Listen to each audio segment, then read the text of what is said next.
Bonjour à tous, ici le vrai Cinéman. Ça fait quand même un certain temps et en plus encore un certain temps dans ce décor-là.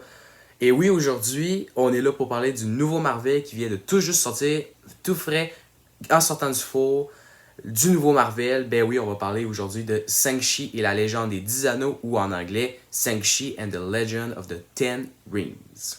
Donc, le synopsis de ce nouveau blockbuster Marvel raconte l'histoire de Shang-Chi qui doit retourner dans son passé pour essayer de découvrir d'où vient sa mère, mais en même temps, son père veut détruire le village de sa mère. Donc, Shang-Chi est pris dans un dilemme. Doit-il tuer son père, sauver le village ou prendre à ses côtés? Je pense que je faisais parmi les seuls à avoir attendu Shang-Chi. J'avais une énorme hype, ça faisait parmi dans les 4 projets niveau film qui sort dans le niveau Marvel. Shang-Chi, je pense que c'était le deuxième film que j'attends le plus. Évidemment, No Way Home a la première place, c'est sûr.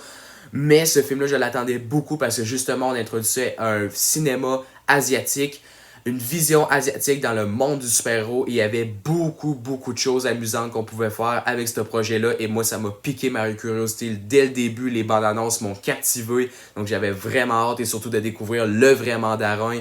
Et aussi avec le truc des 10 anneaux qui avait l'air vraiment intéressant à voir au cinéma. J'avais hâte. J'avais très hâte de voir ça. Et là, c'est maintenant le temps que je vous en parle. Donc, est-ce que j'ai aimé Shang-Chi et la légende des 10 anneaux?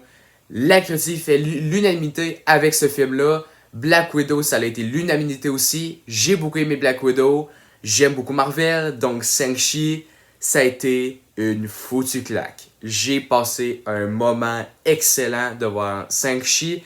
C'est quasi parfait. Là, wow, j'écris pas au chef-d'œuvre, c'est sûr.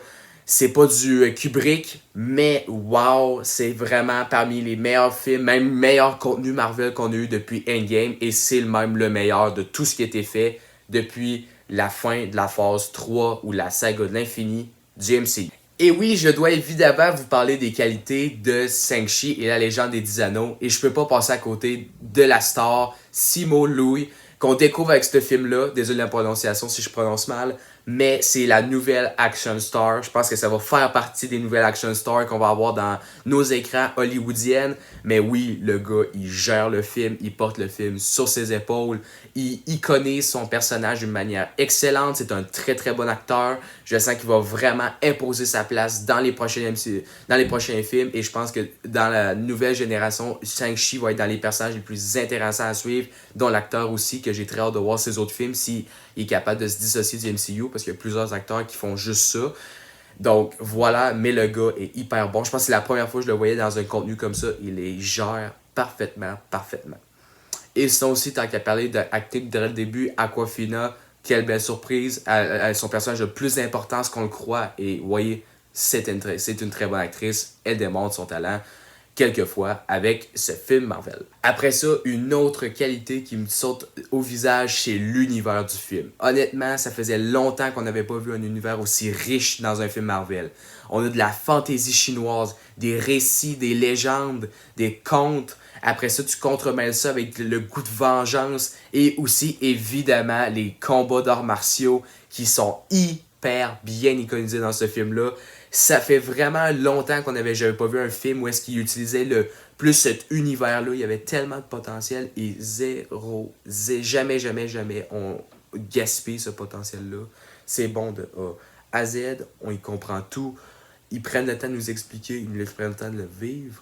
Et on peut pas passer à côté de l'univers sans parler des personnages. Et oui, je trouve que Shang-Chi est un film qui justement prend son temps à iconiser le plus possible ses personnages. Shang-Chi est un personnage qui a beaucoup de traumatismes de jeune, qui aime beaucoup sa famille, mais qui a été détruite par la mort de sa mère. Donc ça, je ne spoil rien, inquiétez-vous pas, il n'y a pas de gros spoil là, ils nous le disent dès le début du film.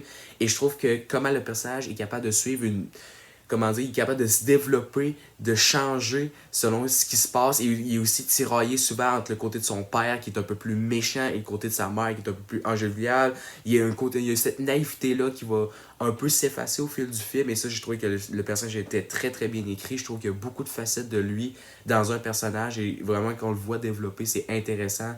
Alors ça, il y a la backstory aussi de toute sa famille, la légende des 10 anneaux, là aussi.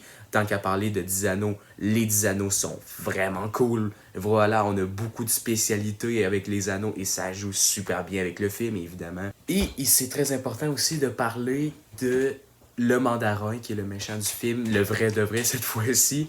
Mais cette fois-ci, il est vraiment excellent. Je trouve que c'est un très très bon méchant. On sent un peu une quête de rédemption, quête de vengeance. Je trouve que c'est vraiment un très très très bon méchant. Excellent pour moi, il fait partie des meilleurs méchants qu'on a eu dans le MCU. Je l'ai adoré du point A à Z. Et le dernier point qu'il faut parler, et celui-là il est ultra important pour aller de Shang-Chi parce que c'est une de ses plus grosses qualités, c'est la mise en scène. Dans le fond, le réalisateur du film, c'est lui qui a réalisé le film Just Mercy et Glass of Castle, si je me trompe pas, deux films avec Brie Larson et un Just Mercy avec Michael B. Jordan. Et ce film-là, et ce réalisateur-là, il nous démontre tout un genre d'autres réalisations qu'il est capable de faire avec ce film-là. Les scènes d'action sont jouissives, originales, frais, c'est fun à voir, il y a beaucoup de prises de vue, on a le temps d'assimiler chaque plan, c'est pas trop coté, on sent une inventivité enfin dans la mise en scène. Ça faisait vraiment longtemps que j'avais pas vu un Marvel où c'est que le réalisateur avait vraiment carte blanche pour faire quelque chose d'artistiquement joli. Après ça, ça joue avec les couleurs, vraiment c'est très beau, vraiment le film est vraiment joli, c'est un des Marvel les plus esthétiquement réussis qu'on a eu, si même je serais même prêt à dire si c'est pas le mieux réalisé qu'on a eu, mais peut-être pas à ce point-là. C'était joli, le gars, il est excellent. J'espère qu'il va revenir pour le deuxième film. Je veux qu'il revienne parce que, wow, c'est des scènes d'action comme ça. On n'en aura pas souvent dans MCU et ça, c'est dommage, mais le gars, wow, il te fait des scènes d'action éblouissantes avec l'arts martiaux, j'allais dire japonais, pardon, chinois. C'est super joli. Donc, pour terminer ma critique de Shang-Chi, j'ai adoré le film. Vraiment, moi qui est un gros fan de Marvel, oui, Marvel, je suis pas fier tout le temps de leurs décisions, mais c'est avec ce film-là, ils ont fait toutes les bonnes décisions possibles. Je suis fier de Marvel. Ça faisait vraiment longtemps que j'avais pas vu un Marvel autant impressionnant, claquant, etc. Oui, il y avait eu l'écriture de Black Widow qui était vraiment très très surprenante, mais je pense que Shang-Chi, écriture parfait, réalisation, scène d'action, c'était incroyable. Niveau rythme aussi, ça prend le temps de bien introduire ces personnages, j'ai beaucoup aimé. Oui, il y a quand même quelques défauts et le seul probablement défaut que j'ai avec le film, c'est que on voit que ça reste dans une formule Marvel très traditionnelle. En fait, je veux dire, la base du script, ça fait très marvelien. Donc, il y a peut-être ça qui fait que c'est un petit peu des fois que ça ressent. Mais à part de ça, je pense que Shang-Chi est vraiment un exploit dans l'MCU. Et pour moi, il fait partie du top 10 des meilleures choses du MCU. J'y donne un très très beau 4.5 sur 5. J'ai vraiment un gros coup de cœur pour ce film Marvel-là. C'est probablement un des meilleurs blockbusters aussi de l'année. Ça dépassera pas de Suicide Squad. Mais quand même, on a un très très gros bijou ici qu'on a dans nos mains. Et j'ai très hâte de le redécouvrir en Blu-ray. Ça, c'est sûr. Is this what you wanted?